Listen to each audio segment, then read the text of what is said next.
किसने बना दिया, बड़ा अच्छा बना दिया। ঠিক বলেছেন, আপনার বুদ্ধি ভালো। আবার बात करते हो, कितने एनकाउंटर में मैं मारा। सबके सामने झूठ बोलनी थी, आपने तो झूठ का उल्टा बोल दिया। अब क्या होगा? ঠিক বলেছেন, আপনার বুদ্ধি ভালো। আমার বাড়ির গাছতলাটা পরিষ্কার করে দাও, করে দেবো। ভালো মুখে বলো দিদি আমাকে রান্না করে দাও, করে দেবো। কিন্তু যদি বলো দেখে নেবো, তাহলে আমার থেকে ভালো দেখতে আর কেউ পারবে না। হ্যাঁ, সে তো পশ্চিম বাংলার লোক হাড়ে হাড়ে টের পাচ্ছে। ঠিক বলেছেন, আপনার বুদ্ধি ভালো। এআই করা একটা সেমি নুড বলতে পারো, নুড বলতে পারো, সেই ছবি বিভিন্ন দাদারা তাদের জুনিয়রদের মোবাইলে পাচার করেছে। তৃণমূলের, কিন্তু এই দাদাদের কোনো দল হতে পারে আমি এটা বিশ্বাস করি না, তবুও বলছি তৃণমূলের।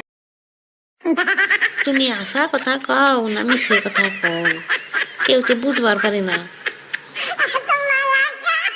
ঠিক বলেছেন, আপনার বুদ্ধি ভালো।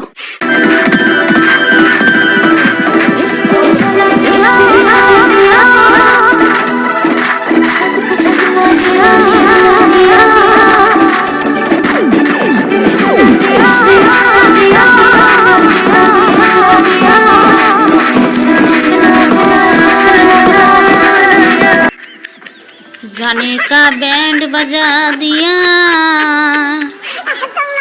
नागिन रूप दिखा दिया। লাগা দরকার। সত্যি সত্যি যদি দিদির বিয়েটা হয়ে যেত, ভাবুন একবার, শুধুমাত্র একটা পরিবার চোখের জলে ভাসতো। ঠিক বলেছেন, আপনার বুদ্ধি ভালো। দিদি একটু এদিকে দিয়ে হুশ, দেখুন তো এগুলো কি আপনার পরিচয়টা খুলুস? ঠিক বলেছেন, আপনার বুদ্ধি ভালো। তো অনেক রাগ আছে, খুব গাল দিতে ইচ্ছে করে, কিন্তু দিই না, কারণ ওটা আমার ভাষা নয়, ওটা আমার বাংলার শিক্ষা নয়। হে উপরওয়ালা, দিদি যদি মিথ্যে কথা বলে থাকে, দিদিকে যেন খেয়ে নেয়, হয় না? দিদি নাকি কোনোদিন গালাগালি দেয় না। ঠিক বলেছেন, আপনার বুদ্ধি ভালো। বড় ছেলে কাঞ্চন মাইতি, তার স্ত্রী ছায়া মাইতি, স্বামী স্ত্রী মানে প্রায় গন্ডগোল হতো, মারধর। ওর স্ত্রী সবসময় ধরে মানে খুব মারতো। এই আজও মানে ওখানে ছিল, ঘুরে আসছে একটা সময়, এসে দুজনের মধ্যে খুব ঝগড়া। ওর কালকে বাইরে বেরিয়ে চলে যাওয়ার কথা ছিল, বাস পাইনি, রিটার্ন চলে আসছে, তো যার কারণে ওইটা নিয়ে গন্ডগোলের সৃষ্টি। তারপর আজকে সকালে আবার মেয়েকে ফোন করছে, মেয়েও যা ইচ্ছা মানে বলছে, বাবাকে বলছে মানে জুয়ার চোট্টর ইসে উল্টা পাল্টা। মেয়ে বলছে ছেলেও নাকি সকালে মুখ করে কোথায় বেরিয়ে গেছে, আসছে। এবারে এসে তার স্ত্রী নিজে মানে মারধর খুব করছে, তাকে এমন গাল পাটিয়ে মারছে, কান দিয়ে রক্ত বেরিয়ে গেছে, গাল টাল ফুলে গেছে। তারপর বললো ওই বাঁধাই মারপিটটা হয়েছে, হচ্ছে নিজে হাতে শাঁখা ভেঙে একটা শাড়ি ফিকে দিয়েছে, বলছে এটা দিয়ে গলায় দড়ি দিয়ে মরে যায়। যা বলছে সঙ্গে সঙ্গে সে ছুটে এসে ভেতর দিক দিয়ে খিল দিয়ে ওপরে উঠে গলায় দড়ি দিয়ে দিয়েছে। এবার এখানে স্থানীয় লোক সঙ্গে সঙ্গে আসছে, তো ওনার স্ত্রী ও বাঁধাই দাঁড়িয়ে রয়ে গেছে, ও আর আসেনি, যে ওর সঙ্গে গন্ডগোলটা হয়েছে, ওর সাথে সাথে আসলে হয়তো দরজাটা বন্ধ করতে না বা সামলে যেত। আশেপাশের লোক ছুটে আসছে, আস্তে আস্তে সে এইখান দিয়ে উঠতে উঠতে, বয়স ওই 40-42 বছর বয়স হবে। ঘটনাটা আজ দুপুর ওই 3:10। আমরা মানে দোষী শাস্তি হবে। উনি সোনার কাজ করতেন, উনি কিছুদিন বাড়ি এসেছেন আর কি। উনি যখনই বাড়ি আসেন, ওনার মানে স্ত্রী কখনো ওনাকে শান্তিতে থাকতেন না। 8 দিন বাড়িতে থাকুন, 15 দিন বাড়িতে থাকুন, ওনাকে কখনো শান্তিতে থাকতেন না। বাড়িতে স্বামী স্ত্রী থাকে, আর একটা ছেলে মনে কত বছরের হবে, 8 পরে মানে 15 বছর বা 16 বছরের হবে, আর মেয়ের 17 বছর হয়েছে, বিয়ে দিয়ে দিয়েছে। সেটা লোককে কাউকে না জানিয়েই মেয়ের বিয়ে দিয়ে দিয়েছে। আমি ও যে মারা গেছে ওর পাড়ার কাকিমা।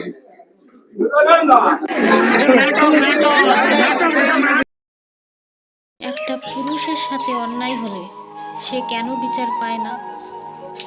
তার অন্যায়ের প্রতিবাদ জানিয়ে কেউ কেন রাস্তায় গিয়ে দাঁড়ায় না? ঠিক বলেছেন, আপনার বুদ্ধি ভালো। আপনি রেশন দোকানে গেলে পরে আপনাকে একটা বাক্স দেওয়া আচ্ছা ভালো তো বলুন না জগন্নাথের নামটা খাওয়াচ্ছেন কেন মমতাদির নাম বলুন মমতা মহিদেবীর পোশাক জগন্নাথকে এখানে ব্যবহার করছেন মমতা মাতার পোশাক আমরা কেন কান মোড়া দেওয়া উচিত এদের। বলুন না যে মিষ্টি খাওয়াচ্ছি মানুষ তো আপত্তি করবে না আপনি প্রসাদ বলে আপনি বাজারে তৈরি প্যারা খাওয়াচ্ছেন কেন হালাল প্যারা খাওয়াচ্ছেন কেন আমি জানতে চাই আমি যদি জমজমের জল বলে কর্পোরেশনের জলকে মানুষকে দিই সেটা অপরাধ হবে না এটা হাস্যকর হাস্যকর এই দেশের জনগণের জন্য হাস্যকর। অন্য ধর্মের মানুষরা তাদের দুঃখিত হবেন না সেরকম বলে আমার ধর্মের মানুষরা দুঃখিত হচ্ছে ঠিক বলেছ। সরকার ভাত দিতে পারছে না সরকার চাকরি দিতে পারছে না সরকার টেকা খাওয়াচ্ছে মজা খাওয়াচ্ছে মজাতে নাকি 40-42 কোটি টাকা খরচা হয়েছে রেশনের প্যাড়া খেয়ে যারা যারা পুণ্য কামালি তাদের পুণ্যস্থান রেশন।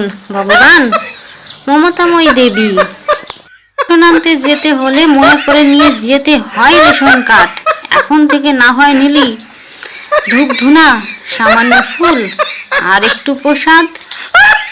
ঠিক বলেছেন, আপনার বুদ্ধি ভালো। কুণালগঞ্জ যে সে লোক নয়, আপনাদের 3-4টি অপমান শুনলে গা রিরি করে। একটা লোক ঘুম থেকে উঠে রাত অব্দি 1.5 কিলো অপমান সহ্য করে। 1.5 কিলো অপমান সহ্য করে। আরে কেনা কে চাতে হো? এবং পশ্চিমবঙ্গে মমতা বন্দ্যোপাধ্যায় 13 বছরের মধ্যে সব থেকে গর্হিত অপরাধ করলেন, দুঃখ কষ্ট দিলেন। এর ভোগান্তি মমতা বন্দ্যোপাধ্যায়কে ভুগতে হবে। রুকো যারা উনি কুণাল ঘোষের থেকে 100 যোজন যোগ্যতায় পিছিয়ে থাকা। এই বসুন তো, আপনার বক্তব্য থাকলে আপনি কাগজে লিখে দেবেন।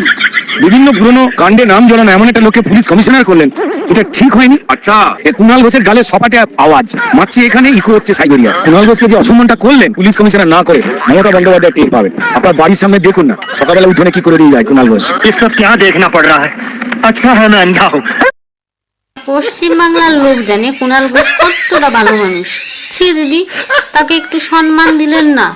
দিন দিন দেখছি হারিয়ে যাচ্ছে আপনার ভালো মন্দ বোঝার হুঁশ। ঠিক বলেছেন, আপনার বুদ্ধি ভালো। খুব অন্যায় হয়েছে শাস্তি হবে লজ্জা লাগা দরকার। ঠিক বলেছেন, আপনার বুদ্ধি ভালো।